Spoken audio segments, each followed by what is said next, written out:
कि हिंदुस्तान के प्रधानमंत्री ने ऑपोजिशन की मीटिंग में कहा कि हिंदुस्तान का 1 इंच किसी ने नहीं लिया है। यह सरासर झूठ है। दूसरे नेता हैं, वो अपनी मन की बात करते हैं। मैंने सोचा मैं आपकी मन की बात सुनूं कि जो रोजगार के वायदे आपसे किए गए थे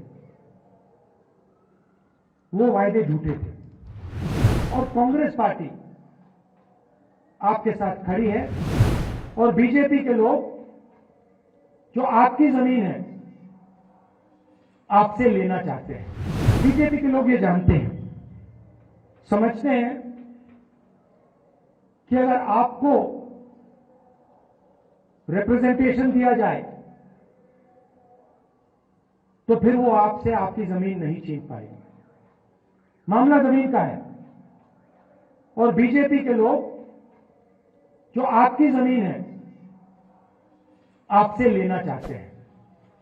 अदानी जी के बड़े बड़े प्रोजेक्ट यहां लगाना चाहते हैं और उन प्रोजेक्ट्स का फायदा आपको नहीं दिलवाना चाहते हैं। हम ये कभी होने नहीं देंगे। खासतौर से जब मैं पैंगोंग लेक में था तो एक बात बिल्कुल साफ है कि चाइना ने हिंदुस्तान की जमीन ली है। हजारों किलोमीटर जमीन हिंदुस्तान की चाइना ने हमसे छीनी है और दुख की बात है कि हिंदुस्तान के प्रधानमंत्री ने ऑपोजिशन की मीटिंग में कहा कि हिंदुस्तान का 1 इंच किसी ने नहीं लिया है। यह सरासर झूठ है। लद्दाख का हर व्यक्ति इस बात को जानता है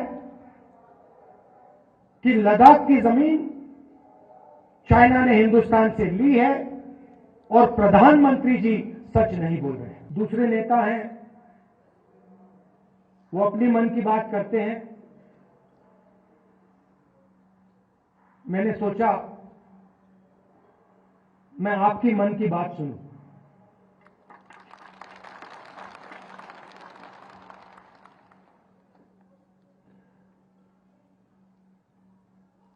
एक बात तो बिल्कुल साफ है कि जो गांधी जी की विचारधारा है, कांग्रेस पार्टी की विचारधारा है, वो लद्दाख के खून में और डीएनए में है। और मैं सिर्फ नहीं बोल रहा हूं आपको, ये मत समझिए कि मैं आपको भाषण में बात बोल रहा हूं। मोटरसाइकिल में मैंने पूरे लद्दाख का चक्कर काटा है और रास्ते में देश भर से हमारे लोग लेबर का काम करते हैं। बिहार से, राजस्थान से, उत्तर प्रदेश से, झारखंड से, छत्तीसगढ़ से, अलग अलग स्टेट से यहां लोग सड़क बनाने, लेबर का काम करते हैं। और मैंने जानबूझ के इनसे सवाल पूछा। मैंने तो पूछा, देखिए आप यहां सर्दी में काम कर रहे हो, यूपी से आए हो, बिहार से आए हो, वहां पे इतनी सर्दी नहीं पड़ती, यहां पे -10-20 हो जाता है। आपको लद्दाख के लोग कैसे लगते हैं? क्या आपको लगता है कि यहां आप अकेले काम कर रहे हो या लद्दाख के लोग आपकी मदद करते हैं, आपको प्यार दिखाते हैं? मैंने उनसे पूछा और एक से नहीं, अनेक लेबरर्स से मैंने पूछा और सारे के सारे लेबरर्स ने मुझे बताया कि हम अपने घर से हजारों किलोमीटर दूर हैं। हमारा परिवार यूपी में है, बिहार में है, मगर लद्दाख में हमें ऐसा लगता है कि हमारा दूसरा घर है। आपने मुझे क्या बताया? सबसे पहले आपने बोला कि जो आपका रिप्रेजेंटेशन होना चाहिए, जो आपकी राजनीतिक आवाज होनी चाहिए, जो आपके लोकल गवर्नमेंट्स के लीडर होने चाहिए, वो आवाज आपकी दबाई जा रही है। आप जरूर यूनियन टेरिटरी बने, मगर आपके जो हक हैं, आपके जो अधिकार हैं, वो आपको नहीं मिल रहे। ये आपने पहली बात बोली। दूसरी बात आपने बोली कि जो रोजगार के वायदे आपसे किए गए थे, वो वायदे झूठे थे, और लद्दाख के कोने कोने में अगर किसी भी युवा से बात की जाए, वो आपको कहेगा कि लद्दाख बेरोजगारी का एपिसेंटर है। तीसरी बात आपने बोली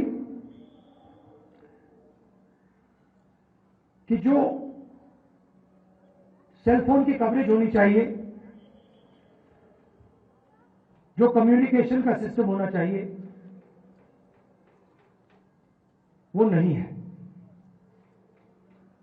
यहां शायद आपने लोकल एयरपोर्ट की भी बात की कि यहां पे आपका एयरपोर्ट है मगर हवाई जहाज नहीं आता है। तो मैंने आपकी बात सुनने की कोशिश की और कांग्रेस पार्टी आपके साथ खड़ी है, और आपकी जो स्ट्रगल है, चाहे वो आपकी जमीन का मामला हो, चाहे वो रोजगार का मामला हो, चाहे वो आपका जो कल्चर है, आपकी जो भाषाएं हैं, उसकी रक्षा करने की बात हो, हम आपके साथ एक साथ खड़े हैं। Subscribe to One India channel and never miss an update.